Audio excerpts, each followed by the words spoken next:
வணக்கம் மக்களே, நம்ம இன்னைக்கு வந்திருக்க இடம் கோழிக்கண்ணத்துலேயே தி பெஸ்ட் பரோட்டா கடை தான். மோரோவர் இது வந்து நம்ம ரிலேட்டிவ் பாட்டி கடை தான். ஸோ அவங்க எப்படியெல்லாம் என் கூட பேசுகிறாங்க நீங்களே பாருங்க. சிக்கன்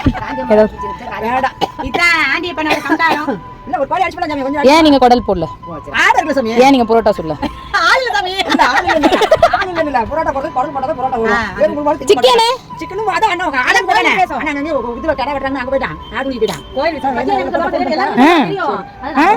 இந்த கோரவலி அதெல்லாம் முழுசு முழுசா போடுவீங்க தானே? உங்களுக்கு வேணும். சரி, ரொம்ப வந்து கஷ்டப்படுத்திட்டாங்க காந்தியாயா.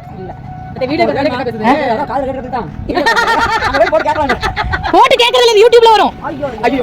இதுதான் வில்லேஜ்க்கும் சிட்டிக்கும் உள்ள டிஃப்ரென்ஸ். வேற என்ன வேணும்? இவ்வளோ அன்பு பாசம், இதுக்கு மேலே வேறு என்ன வேணும்ன்ற அந்த அளவு தான் இருந்தது. ஸோ செம்ம மலை. பாட்டி வீட்டுக்கு வந்துட்டு பாட்டி செய்த பருப்பு அரிசி சாதம்னா எனக்கு ரொம்ப பிடிக்கும். அதே செய்ய சொல்லியிருந்தேன். சூப்பராக செஞ்சாங்க. மலையில் ஆட்டம் போட்டு செம்மையாக சாப்பிட்டு நாங்கள் இருந்து கிளம்பிட்டோம்.